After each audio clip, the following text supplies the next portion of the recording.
and South Africa are getting worse now. The move sending massive shockwaves crashing across every corner of our beloved continent. Nigeria is actively organizing free flights to evacuate its nationals from South Africa amid a deadly surge of xenophobic violence and protests that have turned fellow Africans into targets in the so-called Rainbow Nation. Yes, you heard that correctly.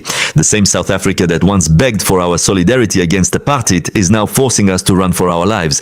This is betrayal on a continental scale, and it should shake every single one of us to our core. Nigeria's government, under President Bola Tinubu, has drawn a red line. Foreign Minister Bianca Odumegu Ojukwu made it crystal clear. Safety of Nigerian citizens is priority number one. Arrangements are rolling out to list every Nigerian willing to return home voluntarily. Already over 130 have registered at the Nigerian mission, and that number is exploding by the hour as fear grips communities.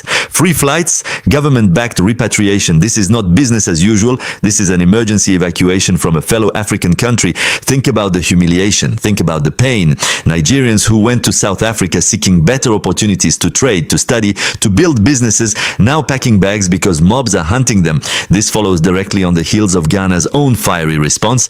Remember that viral video of a Ghanaian brother being harassed, forced to prove his papers like a criminal in his own continent?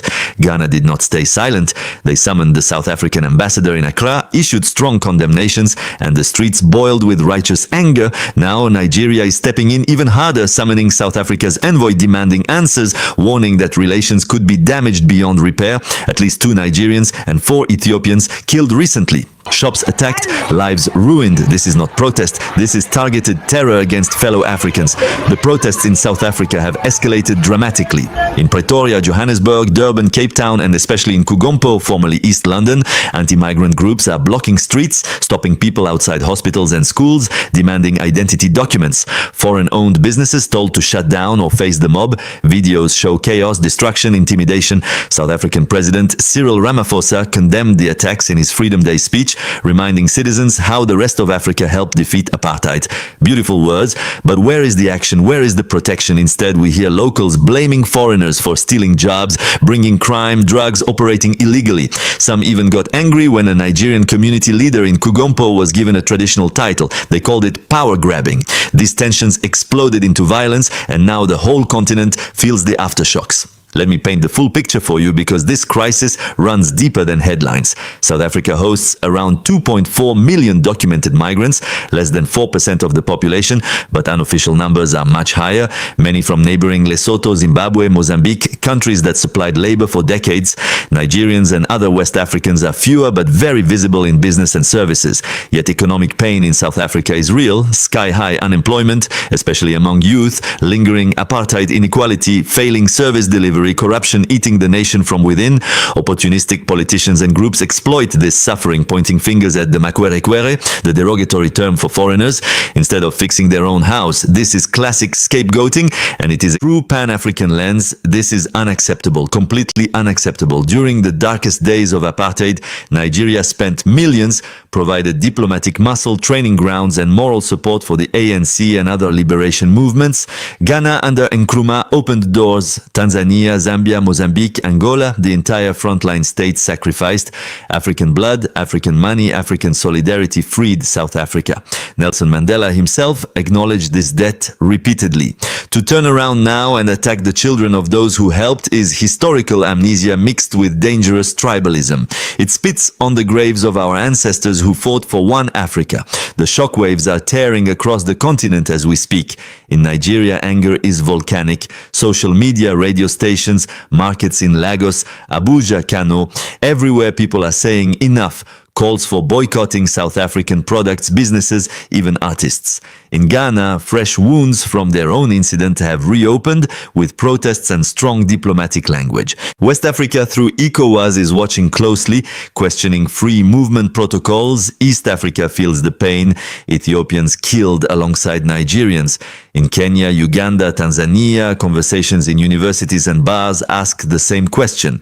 If the richest, most industrialized African country treats us like this, what future for continental integration? Central Africa and the Sahel, already battling their own crisis, see this as another fracture.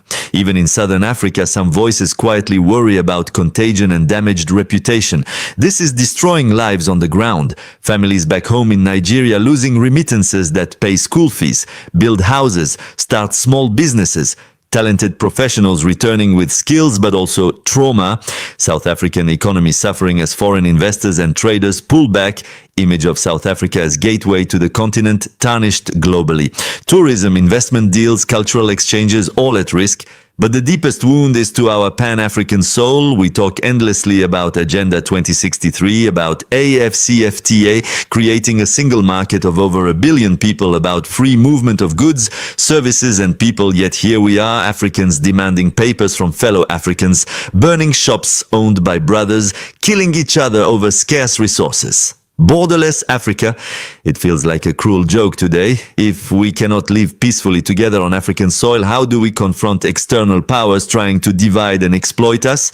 Debt collectors, resource grabbers, climate negotiators who offer crumbs while taking our minerals? What can the African Union do? The AU cannot afford silence or weak statements. This is a defining moment. They must call an emergency summit immediately. Send high-level mediators to Johannesburg and Abuja, deploy observers to hotspots, draft and enforce a binding Continental protocol on the rights and protection of African migrants within Africa, create rapid response funds for affected communities, launch massive Pan-African awareness campaigns in schools, media, mosques, churches, teaching our shared history from ancient empires like Mali, Ghana, Songhai to the liberation struggles to today's common challenges, push joint economic projects that create jobs for locals and newcomers alike, skills sharing programs, cross-border investments where Nigerian capital builds factories in South African townships, South African technology empowers Nigerian agriculture, Ghanaian creativity inspires all. We must address root causes honestly. South Africa needs genuine economic transformation, land reform done right, education revolution, job creation through industrialization, anti-corruption war. Nigeria and other ascending countries must improve home conditions so citizens are not forced to migrate under duress. But scapegoating solves nothing, it only weakens all of us. Let me go deeper into the Pan-African perspective because this matters for our children's future. Kwame Nkrumah warned, Africa must unite or perish. Patrice Lumumba, Thomas Sankara, Julius Nyerere all echoed the same call, the Organization of African Unity. Now African Union was born from that vision. Yet time and again, narrow nationalism, colonial drawn borders and elite manipulation keep us divided. Today's xenophobia in South Africa is the latest symptom of a deeper disease, failure to internalize that we are one people with one destiny. When one African bleeds in Johannesburg, we all bleed in Lagos, Nairobi, Dakar. When remittances stop flowing, entire villages suffer. When trust breaks, AfCFTA becomes paper tiger. Imagine the human stories behind the statistics. A young Nigerian entrepreneur in Durban who built a thriving shop employing locals, now fleeing with nothing after threats. A Ghanaian student in Pretoria harassed daily, unable to attend classes. Ethiopian families mourning lost sons. Mothers in rural Nigeria crying over sons who left for greener pastures but returned in coffins or broken. These are not statistics. These are our flesh and blood. The economic ripple effects are massive. South Africa's GDP is the largest on the continent, but xenophobia scares away the very dynamism migrants bring. Innovation, hard work, entrepreneurship. Nigeria, with its huge population and economy, losing even a fraction of its diaspora contributions, hurts growth. Intra-African trade, already low compared to other regions, suffers further. Global perception. Africa cannot manage its own backyard, so why trust it with bigger projects?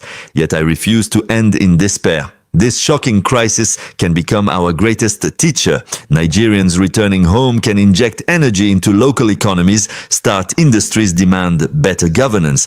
South Africans can use this moment for honest national dialogue, not blaming outsiders, but building inclusive prosperity. The continent must accelerate people-to-people connections. More cultural festivals, sports tournaments, student exchanges, joint media platforms telling our unified story.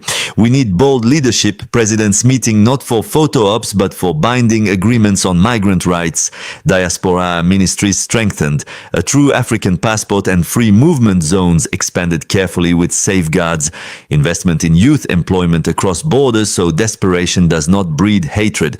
To every African watching this, feel the shock, let it fuel action. Contact your leaders, speak out on social media, support affected families, educate your community about our shared history, reject any narrative that pits African against African. South Africa, remember who stood with you, Nigeria, Ghana, and all, protect your people, but keep doors of dialogue open. The rest of us, amplify the Pan-African voice. In closing, let this moment mark not the end of a dream, but the painful birth of a wiser, fiercer Pan-African consciousness that refuses to accept mediocrity in our shared destiny. I see clearly that Africa stands at a crossroads few generations ever face. The current tensions force us to confront uncomfortable truths about identity, belonging, and the practical work required to turn slogans into living reality. We cannot romanticize unity while ignoring the scars of history, the uneven weight of colonial legacies, and the harsh mathematics of modern economies. True Pan-Africanism demands rigorous honesty.